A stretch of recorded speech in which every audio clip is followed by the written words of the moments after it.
Bonjour, bienvenue en Entre deux geeks. Ici Saul Et Cotard. qui va vous présenter dans le Geek Week la première semaine de décembre. Hein? Ouais. On est déjà rendu en décembre. Avec Noël est avec nous. Feel the... On mettra comme you feel? thème sonore une toune de Noël en 8 bits. Hein. Donc, on commence avec notre Geekbox. Ouais. Geekbox. Vas-y, Cotard, qu'est-ce que t'as dans ta boîte? Qu'est-ce qui me reste dans la boîte? Ben, ce que j'ai dans la boîte... Eh bien, si l'argent n'a pas d'odeur, le Bitcoin va sentir la merde pour un Britannique. Explique-moi ça. Il y a un Britannique que lui il a misé sur le Bitcoin de bonheur, puis il s'en est acheté pour une coupe de milliers de Bitcoins. Puis en 2013, puis lui il minait des Bitcoins même. Il faisait du mining chez eux, puis il s'est ramassé quelque chose comme 7000 quelques Bitcoins. Puis en 2013, sa blonde était écœurée de tout ça, fait qu'il a demandé de serrer tout ça, fait que mis toute l'information de son compte de Bitcoin sur une clé USB.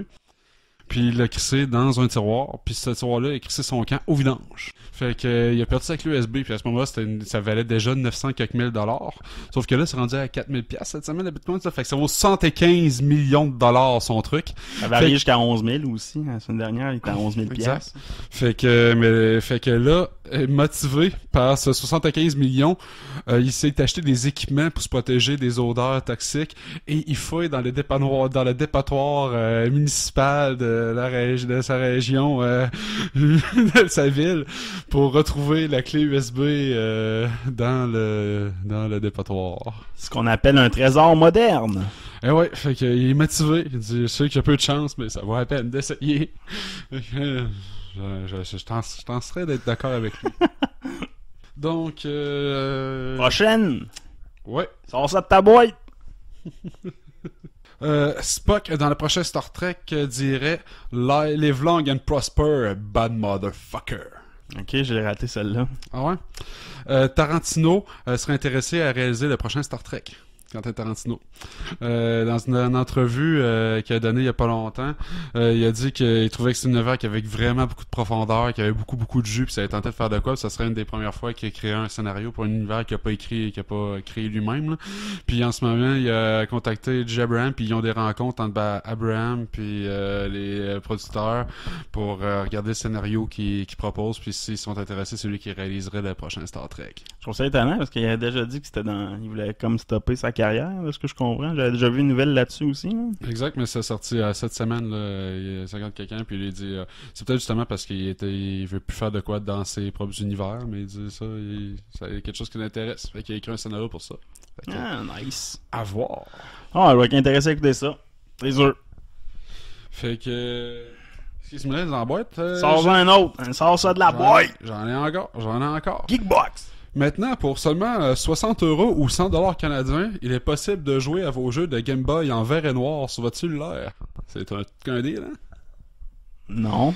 Il y a une espèce de bébelle qui est vendue par une compagnie, Z-Tech, je sais pas trop, là, que c'est comme un crate en forme de Game Boy qui se plug dans la petite prise à micro USB de ton téléphone, fait que tu rentres dedans puis il reste juste la case, puis là il y a des boutons par comme le Game Boy qui font des impressions dans l'écran.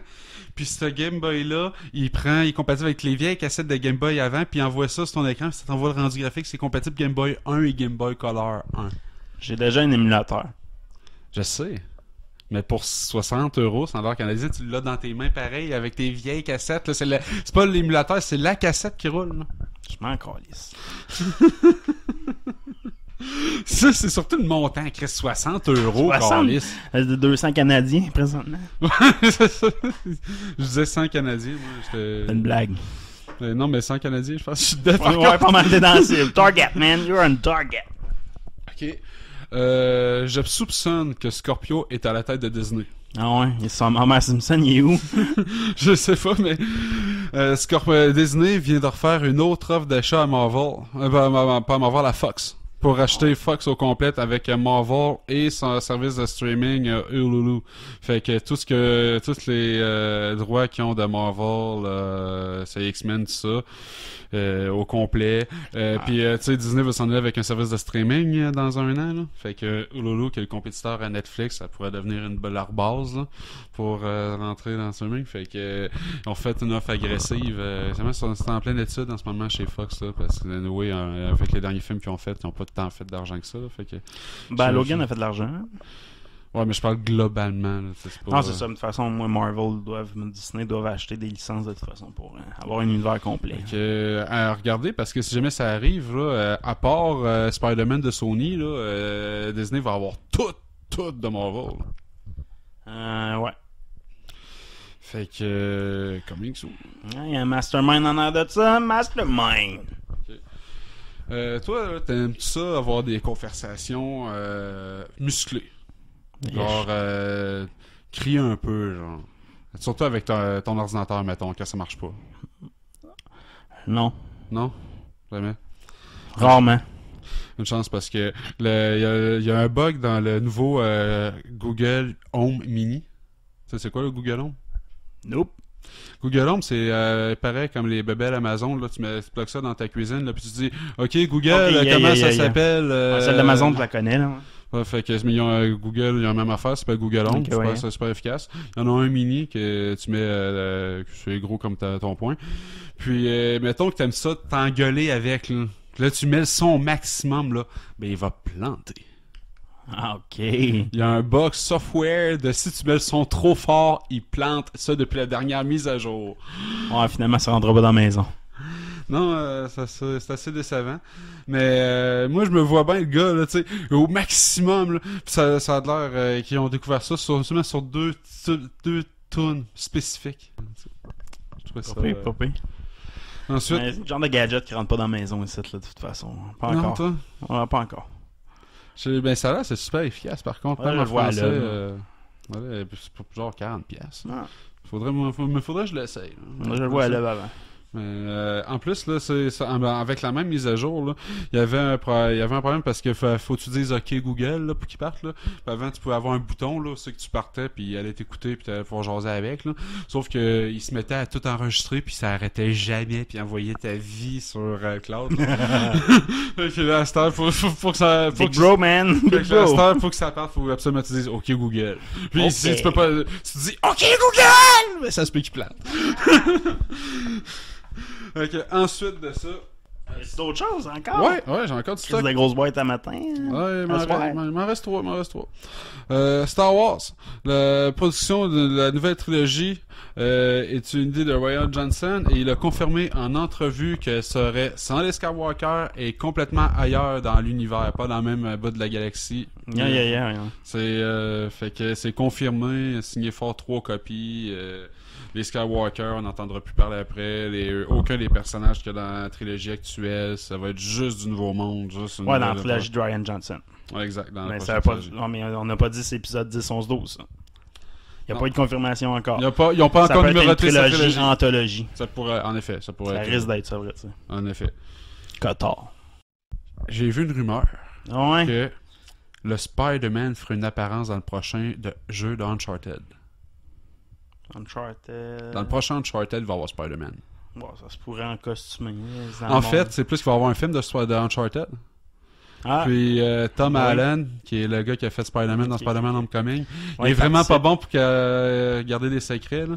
Puis genre envoyé sur Twitter, je fais de la recherche en jouant à Uncharted. Puis il ferait le genre de Drake adolescent. Là. Oh, ouais. J'ai hâte de voir. Tu voyais une image déjà de lui en tank top avec... mais je vais tellement être déçu de ce film-là, de toute façon. Tu penses? Ouais, un film de jeu vidéo. Ouais, mais... Ouais, non, je suis désolé. Il n'y a eu aucun de bon... de moins en un bon film de jeu vidéo. À part Street Fighter. Avec Assassin's Creed, c'était-tu bon? Fucking mauvais. C'est bon, ouais. Fucking mauvais. Mais... je sais pas. C'est pas parce que ça a tout le temps été mauvais. Le passé n'est pas garant de l'avenir, là. Je suis prêt à lui donner une chance. Ouais, je vais lui donner une chance, je les écoute toutes. Mais ouais, mauvais.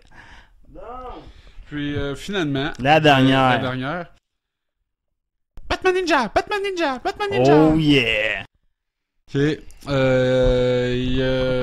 DC, il accepte parfois, même s'il commence à être rebuté des crossovers. Il accepte de faire des crossovers. Il commence à être rebuté parce qu'il y a eu un crossover récemment de Green Lantern et du Colonel Sanders. Que ça a été reçu de façon mitigée par les fans. Je sais pas si t'avais vu ça. Ouais, il y a plusieurs crossovers qui se font. Mais avec Colonel Sanders, c'est que Colonel Sanders sauve un restaurant de poulet frit Kentucky Ça battra pas ce que j'ai l'hiver. vu. Puis il y a un méchant qui va voler toutes les zippers, les sandwich zippers du Ça restaurant. battra pas HBK en Colonel Sanders au dernier WrestleMania. HBK s'est déguisé en... Shawn Michaels, Earthbreak Kid s'est déguisé Colonel en... Sanders. Puis il est arrivé à faire ses moves, en tout cas. À voir. Pour Enfin. tous. Ouais, d'accord, aux États-Unis, là, il y a un culte un petit peu trop. C'est bon, le pesca! assuré J'ai mangé il y a 20 ans, puis je m'en remets Fait que aujourd'hui. toujours est-il qu'au Japon, il va y avoir un crossover de Batman dans l'univers féodal japonais avec les samouraïs, où c'est que le Batman puis le Joker se ramassent les années 1000 au Japon, puis ils vont se battre en samouraï, puis ça a l'air épique. Puis à l'intérieur, il serait confirmé qu'il va y avoir Robin, Nightwing, Red Hood, Catwoman, le Pingouin, Harley Quinn, Two-Face. Un seul commentaire. Il paraît que c'est écœurant. Le meilleur trailer d'anime de toute l'année. Ah, il est vraiment, vraiment écœurant, le trailer. Donc, à voir pour tous. Ah, il te manque une nouvelle, deux nouvelles importantes. Ouais. Qui fera la voix de Kratos dans le prochain God of War? Christopher Judge! Oh, Mr. Indeed! Indeed! Teal qui sera le prochain Kratos. Donc, l'ancien voice Indeed. actor a pas été re-signé, puis ils ont signé Christopher Judge pour faire la voix de Kratos dans... Il y a pas la shape, mais il y a la voix. Exact. J'ai lu un article aussi sur l'origine de Resident Evil qui était supposé de sortir sur Super Nintendo à l'origine. Ça, je comprends pas trop, là. Dans le fond, c'est sorti Capcom. Dans le fond, ils développaient pendant... là, ils ont sorti des nouvelles sur Mega Man. Là, de Mega Man 11 qui a sorti une version au 30e anniversaire. Capcom a aussi sorti des nouvelles dont, genre, Resident Evil à l'origine, ça avait été commencé à développer sur Super Nintendo en 2D, genre. Ok. Fait que probablement, ils vont peut-être sortir une version de Resident Evil 1 en 2D, comme les genres de jeux rétro qui se fait présentement, là, un peu à la Stranger Things qu'ils ont fait. Fait que, ouais, il y a des grosses peurs comme quoi qu'il y aurait peut-être un remake de Resident Evil 1 en 2D, ça serait nice. Ah, ça serait... Nice. Mais en tout cas, la nouvelle, c'est au moins que le développement était initialement fait sur Super Nintendo. Donc, très intéressant à savoir. Eh ben, On ferme sa boîte! on va fermer la boîte. Fait que, toi, qu'est-ce que t'as fait de geek cette semaine? Ben, j'ai finalement, je me suis mis à jour sur Spider-Man. J'ai écouté Spider-Man Homecoming, le film. Oh yeah, le film de Spider-Man. Yes, que j'ai bien apprécié. Personnellement, j'ai trouvé que c'était le film de Spider-Man qui avait été fait, qui avait plus le feel de Spider-Man, mais pas celui qui avait le plus le look de Spider-Man. Commençons par Spider-Man lui-même, le personnage de Spider-Man, l'acteur qui interprète Spider-Man. Est-ce que, d'après toi, moi, à mon avis, personnellement, je pense que c'est le meilleur des 3 acteurs qui interpréteraient le rôle sur grand écran? C'est un beau mélange entre le Peter Parker original, qui est pas aussi jeune, là, il n'y a pas 15 ans quand même, le Peter Parker original, mais celui qu'ils ont refait après, qui était l'Amazing Spider-Man, je pense, qui était le plus jeune dans le comic. L'Amazing Spider-Man, ouais. Lui des années 75, là, dans le fond. Parce que t'as Spider-Man, t'as Uncanny Spider-Man, t'as Amazing Spider-Man. Ouais. Non, c'est plus exactement, mais peut-être puis raison. Ultimate Spider-Man, ça, c'est dans le Miles Morales à la fin, mais... Fait que, avec Miles. Mais c'est plus Amazing Spider-Man, je crois, qui est le plus jeune. Fait que je pense que c'est un très très bon mélange entre les deux. Puis c'est celui qui m'a donné le plus le sentiment assumé de Peter Parker. Tu sais, vraiment il est mieux que Tobey Maguire. Oui, tout à fait. Il est mieux que chose Andrew Garfield. Andrew Garfield. Andrew Garfield, j'avais pas détesté. Ah non, moi je détestais complètement. Mais il avait pas la gueule d'un Peter Parker. Ah, il avait pas la répartie non plus. Mm-hmm. Mais Tom Holland, j'ai vraiment beaucoup aimé là-dedans. J'ai vraiment aimé la vision qu'ils ont pris de l'histoire. La façon que ça a été intégré dans l'univers de Marvel, comment tu trouves ça? Ben, avec Iron Man, ils ont pas pris de chance. Ils sont assurés que ça allait passer avec le grand public. C'est le personnage préféré. Là. On s'entend, c'est... Pour moi, est-ce que pour toi, c'est le passage de la torche entre Iron Man et Spider-Man que tu vois? Dans le fond, tu vois Iron Man enseigner à Spider-Man comment devenir un super-héros dans ce film-là. Le passage de la torche encore, mais peut-être le nommage assumé de son dauphin. Là. Mais c'était évident que pour que Spider-Man atteigne un niveau plus élevé, il avait besoin du support de Iron Man et de ses technologies pour pouvoir l'amener une couche plus haut. Quand je dis que c'est celui qui a le moins le look, c'est que ils ont pris beaucoup de liberté sur le rendu dans l'univers. Malgré que l'univers me fait vraiment penser à l'univers de Spider-Man constamment, je te dis, je respecte vraiment le fil, mais tu sais, Tante May, elle jamais fait bander personne, pas se poser là. C'est effectivement le plus grand changement, puis non seulement ça, le MJ aussi, c'est le plus grand changement. MJ qui est non seulement sa personnalité sur le look, mais sa personnalité, c'est l'opposé d'MJ. C'est l'antithèse. Fait que et pour le vilain, le vautour, qui l'ont fait très rationnel. C'est pas un méchant qui va puiser dans sa haine parce qu'il est utilité. Ce qui est pas la représentation nécessairement du vautour tel que je me remettais dans ma tête. Là. Puis ils l'ont fait très très sombre. Mais le vautour, c'est pas un des méchants non plus les plus connus de Spider-Man non plus. Là. Dans le grand fanbase, c'est pas le plus connu, le plus apprécié. Je trouve qu'ils ont bien fait de changer le vautour, je trouve, pour lui donner cette personnalité-là. Puis je sais pas si t'as écouté l'extended à la fin des credits, le post-credit scene, où c'est que tu vois le vautour se faire interroger par le scorpion, puis n'a pas dévoilé l'identité de Spider-Man. Donc, il a sauvé sa fille, puis il a sauvé lui. Exact. Fait que, tu vois un peu son côté un peu bien... Mais ça, je te dis, ils ont pris beaucoup de liberté dans le rendu dans l'univers, mais par contre, le feeling reste, ça file très univers Spider-Man pareil. Je reviens sur Spider-Man, là. Peter Parker, son accent du Queens. Tom Holland, il a tellement l'accent du Queens qu'aucun autre acteur a fait, et ni même dans les animes des années 90, il n'y avait même pas cet accent-là. Ouais, ce qui est supposé d'avoir. Non, il est vraiment excellent. Toute la façon où ça qui déborde le saut puis qui se met à apprendre à vitesse grand V, ça c'est intéressant. Tu le vois qu'il est vrai, c'est le Spider-Man le moins efficace au début, du début jusqu'à la fin qu'on a vu dans les films. C'est qu'il met tout le temps vraiment fort, Spider-Man, même quand il commence, il met tout le temps très fort dans les autres films là, que j'avais vu avant. Tandis que là, tu sais, si c'est pas d'Iron Man, tout le monde il crève sur le bateau. Tu sais, 98%, it's not enough. Alors revenons sur le bateau. T'sais, comme tu dis, c'est le feeling de Spider-Man dans le monde, c'est pas la meilleure représentation du monde Spider-Man, parce que dans les Avengers, Spider-Man c'est toujours le plus fort, quasiment. T'sais, même comme Iron Man, c'est pas un des très forts Avengers dans les comic books. Fait qu'à voir Spider-Man avoir de la misère à sauver le bateau, puis voir Iron Man arriver en quelques secondes, tout réparer la situation, mais c'est tellement bon à voir. Exact. La réaction de Peter Parker, c'est magique puis, ça scène. Puis la finalité aussi que il force comme un asti de Mongol pour réussir à sauver ce monde-là. Si ça n'avait pas été de lui, il n'y aurait pas eu le temps nécessaire pour qu'un man arrive, que le monde soit sauvé. Il force comme un esti fou pour trouver la source des armes illégales. Puis il n'y a personne qui va se souvenir de son nom, c'est Iron Man qui pogne toute la gloire. Ça, c'est classique Spider-Man, ça. Puis tu sais, la fin, la dernière scène où c'est qu'il se fait offrir les Iron Suits, là, c'est pas magique ça avec... Flavreau là, à ce qui est bon, c'est comme acteur ce gars-là, c'est lui qui fait son agent, je sais plus là.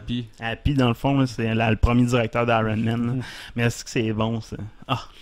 Cette scène là, c'est magique, puis ça retourne, il a-tu accepté?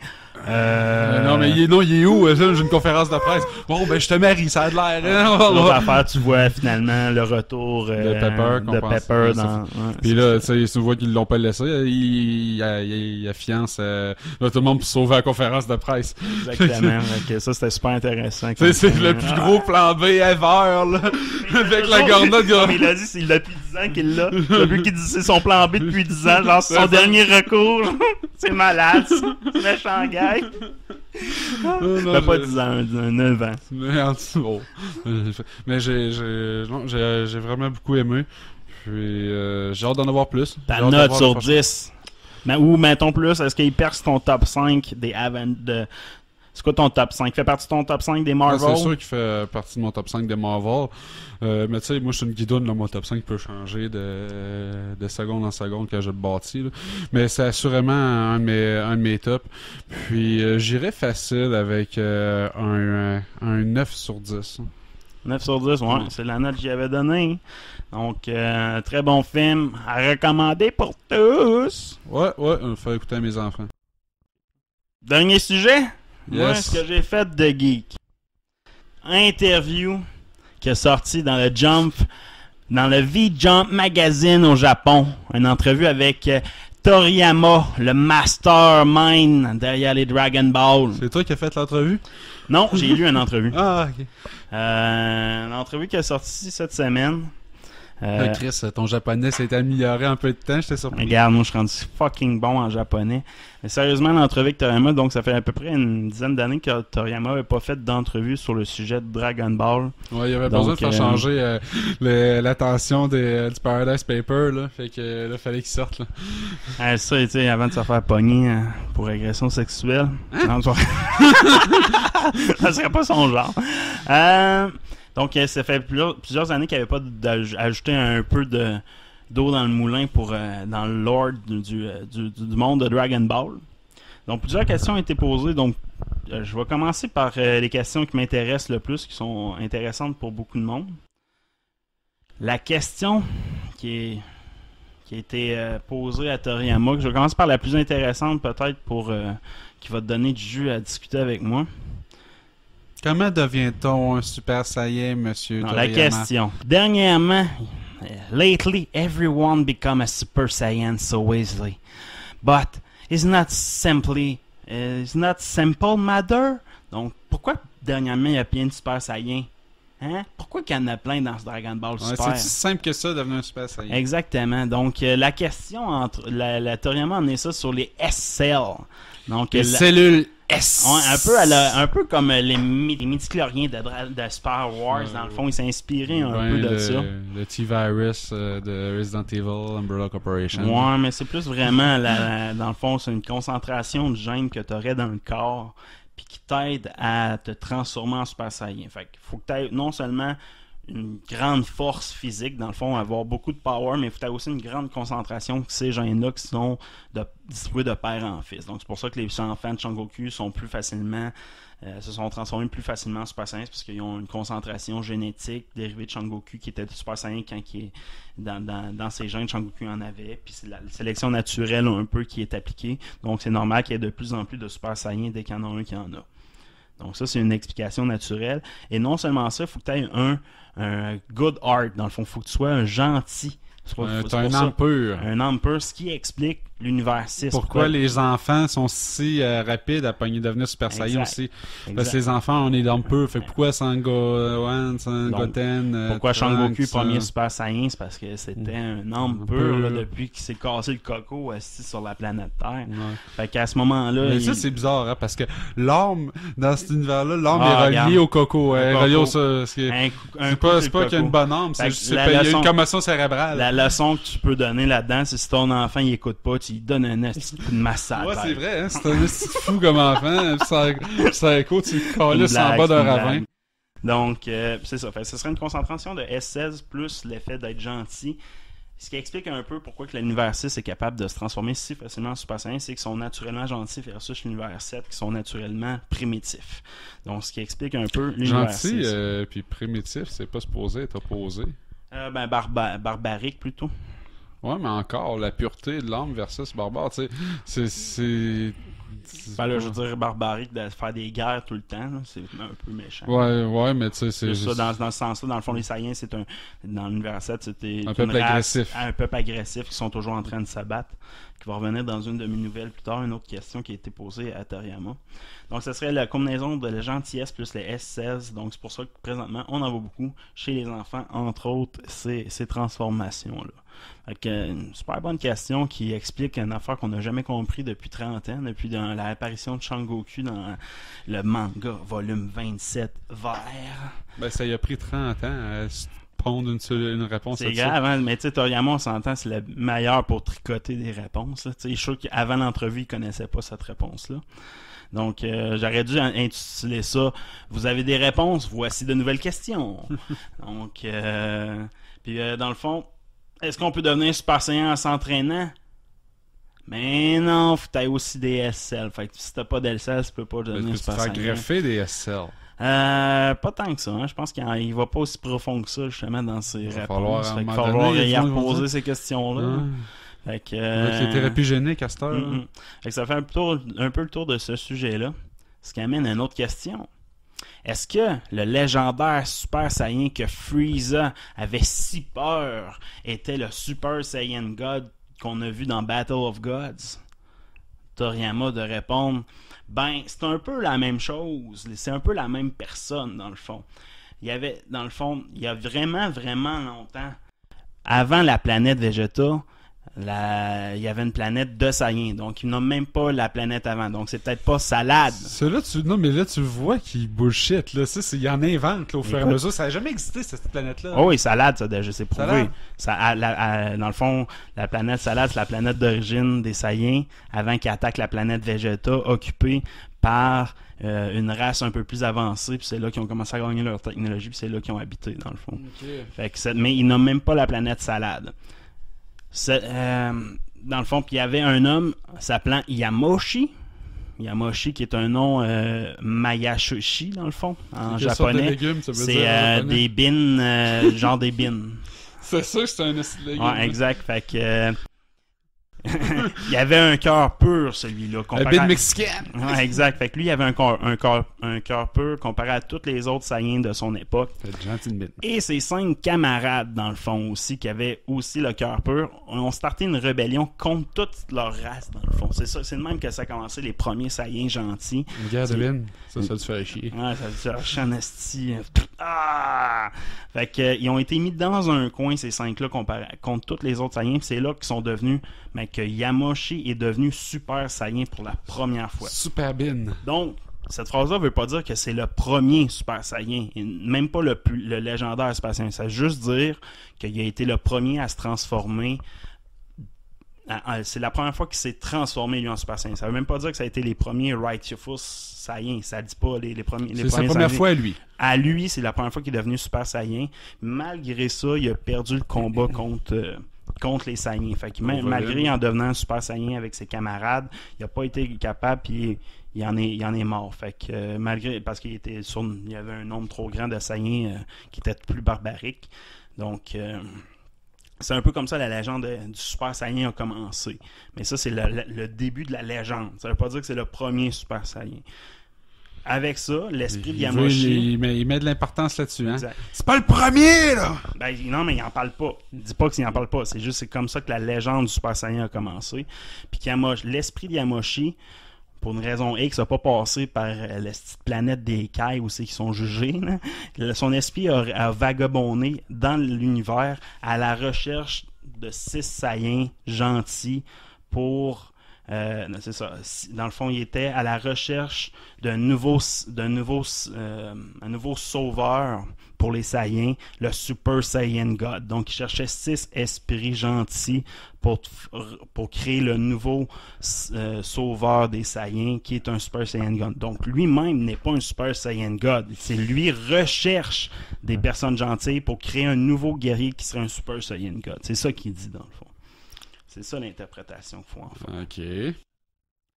Donc ça, c'était une question qui était quand même importante puis un peu surprenante. Donc ça amène un lore super important, c'est la légende est startée de où? Non, c'est pas vraiment le premier Super Saiyan, mais c'est plus le début de la légende. Puis l'interprétation, c'est ce que la légende recherche. Et Yamoshi, c'est un esprit qui cherchait un nouveau guerrier ou un nouveau sauveur. Et non lui-même un Super Saiyan God. Je pense que c'est important de comprendre ça. Puis pourquoi que la cérémonie, dans le fond, l'autre question, mais pourquoi que la cérémonie existe pour devenir un Super Saiyan God, dans le fond? Tu sais, d'où vient cette cérémonie-là? Il y a une cérémonie? Ben, c'est le même qui devient Super Saiyan God. Ils sont 5 qui donnent le pouvoir à Sangoku dans Battle of Gods. Puis pourquoi que Beerus cherchait ça aussi? Tu sais, dans le fond, pourquoi Beerus, lui, il a eu un rêve ou l'oracle qui aurait prédit ça. Dans le fond, c'est que dans le fond, Beerus, lui, il aurait, à travers ses rêves, rencontré l'esprit de Yamoshi, dans le fond. À travers les rêves, les rêves d'un God of Destruction aurait rencontré l'esprit de Yamoshi. Puis pourquoi que le Shenron de la Terre connaissait le rituel, dans le fond, c'est que Yamoshi aurait vagabondé puis aurait rencontré lui qui aurait créé les Dragon Ball, puis c'est de même que la légende aurait été écrite dans les livres de Namek, dans le fond. Okay. Puis de là, dans le fond, c'est lui qui aurait implanté l'idée, qui aurait juste implanté l'idée pour réaliser son rêve de trouver des légendes, un groupe de Saiyans gentils qui veulent appliquer ce rituel-là, dans le fond, pour réunir 6 Saiyans ensemble. Fait que c'est lui qui aurait implanté l'idée dans le livre des Namek pour créer ce rituel-là. Je vais juste éponger le sang un peu qui me sort du nez. Là. T'as-tu des questions? Non, c'est correct, on suit. Fucking clear! Ah, c'est... Quand même, un lore qu'on n'aurait jamais vu. En tabarnak pour en arriver à ça. Ça, je te dis, probablement qu'ils connaissaient pas les réponses avant de s'asseoir sur la chaise d'entrevue. Là, il y a plein d'auteurs qui sont là. Tabarnak! Premièrement, ces questions-là remettent en question un des films, l'épisode de Bardock. L'épisode de Bardock qui était expliqué un peu la légende du Super Saiyan. C'est pas canon, ça? C'est un film pas écrit par Toriyama du tout. Là, donc dans les films, c'est pas canon. Non, il n'y a rien de canon là-dedans, mais c'était une explication qui avait été essayée par un groupe d'auteurs de créer, d'expliquer la légende du Super Saiyan. Puis c'était le père à Son-Goku, dans le fond, qui était revenu dans le passé quand Frieza a détruit la planète Vegeta. Dans le fond, il avait essayé de combattre son gros beam, puis ça avait fait un voyage dans le temps, puis il était revenu dans le passé, puis s'est transformé en Super Saiyan. Ça rend complètement ce film-là barré, parce que c'est pas l'idée de Toriyama du tout. Ça rend aussi plusieurs faits un peu à côté un peu de la coche. Mais maintenant, après avoir eu ces informations-là, dans l'épisode 12 de Dragon Ball Super, on entend Son-Goku exprimer qu'il entend une voix, la voix du Super Saiyan God lui parler et de lui dire qu'il peut encore augmenter de pouvoir. Donc, il y a deux images, deux images qu'on peut voir Son-Goku vraiment exprimer qui entend une voix. Donc, cette voix-là serait celle de Yamoshi, dans le fond. C'est quand même intéressant. Il a patiné en terre. Ouais, mais même lui, il y a une ligne. Une ligne dans toute l'anime qui pourrait confirmer ce lore-là que Toriyama a rajouté 30 ans plus tard. On n'a jamais reparlé. C'est fou raide, là, mais c'est un très bon patineur quand même. Tu trouves pas? C'est de la fantaisie haute voltige. Juste un petit point là-dessus. Toute la page sur un des plus grands sites de wiki de Dragon Ball est complètement bullshité. Donc, n'allez pas sur dragonball.wikia.com voir la page de Yamoshi. Tout ce qui est écrit là, c'est de la crise de bullshit. Le fandom de Yamoshi. Le fandom est vraiment à chier. Je comprends pas pourquoi t'oses faire ça à fandom. Là. Ils ont besoin d'argent. Là. Le nombre de clics qu'ils vont perdre là, avec le run que tu viens de faire. Là. D'autres questions l'impact intéressantes là, que tu viens d'avoir. Là. Ah, c'est fou, Red. 2 personnes. Est-ce que les Sabians, ça c'est une des questions que Toriyama... Ouais, tu sais, dans le début des Dragon Ball Z, là, les petits bonhommes verts là, qui sont plantés dans le sol par Nappa. Toriyama a eu une question là-dessus puis qui s'est contredit sur des anciennes questions qu'il avait déjà répondu. Ça, c'est très drôle. Toriyama s'est fait poser la question, est-ce que les Sabians, c'est une invention des Saiyans? Toriyama a répondu que c'est pas vraiment... C'est bien R1 of the Saiyans Classic Weapon, mais c'est pas vraiment des inventions. Dans le fond, c'est une des armes classiques des Saiyans, mais c'est pas une de leurs inventions, c'est plus de quoi qu'ils ont trouvé sur une planète. Mais dans une ancienne entrevue, sur un ancien guide qu'il avait remis, dans le fond, qu'il avait écrit avec ses notes, il y avait un guide qui est sorti dans les années 90 qui expliquait que les Sabians, c'était vraiment une création, dans le fond... des Saiyans en laboratoire. Fait que c'est contredit, ce qui était quand même drôle, la preuve qu'il patine. Quand il se fait poser des questions, il patine complètement, il sait pas ce qu'il dit. C'est une preuve. Mais moi, j'adore lui, je l'adore. L'univers vient de diviser par 0, ça vient d'imploser. Je trouve ça très drôle. Dans le fond, est-ce que les Saiyans s'entraînent toujours? Dans le fond, il dit que la plupart des Saiyans, non. Dans le fond, les Saiyans, c'est comme les humains, la plupart, c'est du monde bien normal. Est-ce que les Saiyans ont gagné toutes leurs ont réussi à gagner plusieurs technologies par eux-mêmes? Il dit non, les Saiyans étaient à peu près comme la Terre. C'est juste qu'ils ont eu un petit peu plus avancé côté voyage spatial pour atteindre d'autres planètes. Puis en étant des conquérants, ils ont gagné la plupart de leur technologie par l'acquisition de planètes avant de rencontrer l'armée de Cole et non l'armée de Frieza. Donc il explique, il réaffirme que Cole est vraiment le commandant suprême de l'armée et non Frieza. Ce qui est quand même intéressant de voir réaffirmer Toriyama ça. Puis d'autres petites questions, je trouve vraiment idiotes d'avoir posé. Est-ce que les Saiyans fêtent Noël? Je sais pas, au Japon, ils fêtent Noël. Il dit comme tout le monde. Est-ce que les Saiyans mangent des légumes? Comme les Japonais. Écoute, les Saiyans mangent, ils font tout, on dirait que c'est la culture japonaise, les Saiyans. Donc c'est ça que j'ai fait de Geek cette semaine. Lire et analyser une entrevue sur Toriyama, le Grandmaster of Dragon Ball. On va admettre que c'était très profond dans la geekitude. Ben, c'est peut-être pas geek, mais moi je trouve c'est proche d'être nerds quand même. C'est ça un peu le défaut.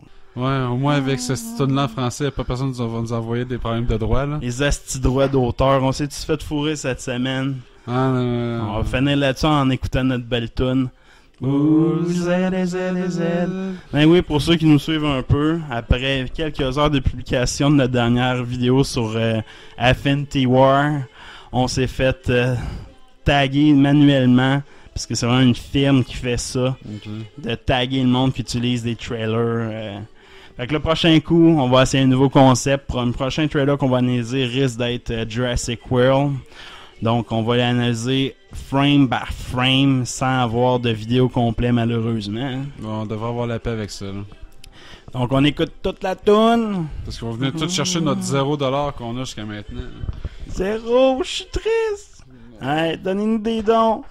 Bye bye. Bye.